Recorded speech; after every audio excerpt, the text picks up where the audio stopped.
என்னோடய டாபிக் என்னென்னா இஸ்லாமிக் மருத்துவம். அதான் வந்து குரான்லேயும் ஹதீஸ்லேயும் வந்து நம்ம வந்து கொடுத்துருக்கோம் மருத்துவங்கள். ஃபஸ்ட்டு பேரிச்சம்பழம் சாப்பிடுவதனால வந்து நம்மளுக்கு வந்து இதய பாதிப்பு வந்து எதுவும் இருக்காது. அப்புறம் வந்து நம்மளுக்கு என்ன ஒரு பலவீனமாக இருக்குது அப்படின்னா அதுக்கு சரியாகும். அப்புறம் வந்து இந்த மூளை வளர்ச்சி அந்த மாதிரி, அப்புறம் வந்து பசி போகிறதுக்காக, அப்புறம் வந்து இந்த பிரசவமாக இருக்கிறவங்க வந்து இந்த வலி குறையிறதுக்கா மரியம் அலைஹிஸ்ஸலாம் அவங்க வந்து ஈசா நபி அவங்க வயிற்றில் இருக்கும்போது அல்லாஹ் வந்து அவங்களுக்கு வந்து ஒரு பேரிச்சம்பழத்தை கொடுத்து அவங்களோட வலியை வந்து போக்க வச்சோம். அடுத்தது வந்து ஜெய்த்துன். இந்த ஜெய்த்துன் எண்ணெய் வந்து 70 வியாதிகளுக்கு வந்து மருத்துவமாக இருக்குது. இதை வந்து யூஸ் பண்ணால் நம்ம அந்த எலும்பு உடஞ்சதெல்லாம் வந்து ஒட்டி வைக்கும். அப்புறம் வந்து நம்ம முடியெல்லாம் வந்து அழகாக காட்டும். அப்புறம் நம்ம முகத்துக்கு இந்த மாதிரி விஷயத்துக்குலாம் வந்து இந்த ஜெய்த்துன் எண்ணெய் யூஸ் பண்ணுவாங்க.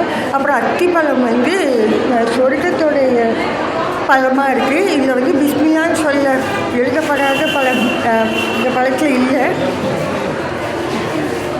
அப்புறம் வந்து இது வந்து நபி ஸல்லல்லாஹு அலைஹி வஸல்லம் சொன்னாங்க. இதை வந்து இதோட விதை தோல் இது எல்லாமே மருத்துவத்துக்குள்ளதாக இருக்குது. அப்புறம் மிஸ்வாக் குச்சி இது வந்து நபி ஸல்லல்லாஹு அலைஹி வஸல்லம் என்ன சொல்கிறாங்கன்னா, இது யூஸ் பண்ணுறதுனால நம்ம வாயும் வந்து நல்ல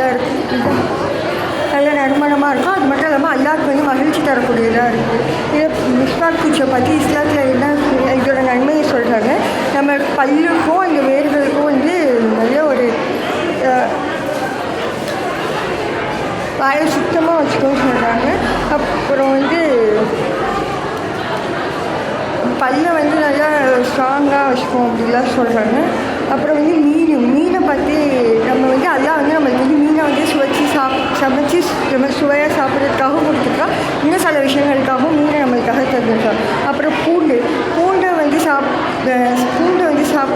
வந்து நம்ம யூஸ் பண்ணுறதுனால நம்மளுக்கு வந்து நிறைய மருத்துவங்கள்லாம் இருக்குது. இதனால் இடுப்பு வலி இந்த மாதிரி பிரச்சனைகள்லாம் இது வந்து தீர்த்து வைக்கணும்னு சொல்கிறாங்க. அப்புறம் கருஞ்சீரகம் வந்து மரணத்தை தவிர்த்து மிச்சம் எல்லாத்துக்கும் உதவியாக இருக்கும் அப்படின்னு சொல்கிறாங்க. கோதுமை யூஸ் பண்ணுறதுனால இதையும் வந்து பாதிக்காமல் இருக்கும். அப்புறம் இந்த காய்ச்சலுக்கு பசிலாம் வந்து எடுக்காமல் இருக்கும் அப்படின்னு சொல்கிறாங்க. அப்புறம் மாதுளப்பழம் வந்து ஒரு மாதுளப்பழத்தில் சொர்க்கத்தோட ஒரு நீர் இருக்குது ஒரு மாதுளப்பழத்தில் அப்படின்னு சொல்கிறாங்க.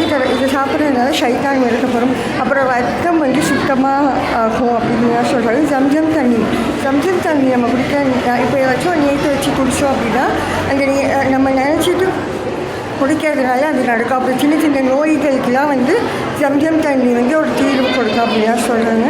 அப்புறம் தேன் குடிக்கிறதுனால நம்மளுக்கு வந்து தொண்டை சளி பிடிச்சிருக்கிறதுனால தொண்டை கட்டிருக்கும் போது இதெல்லாம் குடித்தா இந்த தேன் வந்து நம்மளுக்கு வந்து பயன்படுத்தும் அப்படின்னு சொல்கிறாங்க.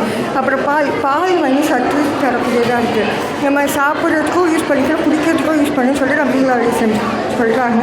இதனால் நோயெல்லாம் வந்து வராமல் இருக்கும். அப்புறம் வந்து நரம்பு தளர்ச்சி அந்த மாதிரிலாம் சரியாகும்னு சொல்கிறாங்க. அப்புறம் நம்ம ஈரல்லாம் வந்து சுத்தப்படுத்தும் அப்படின்னு சொல்கிறாங்க.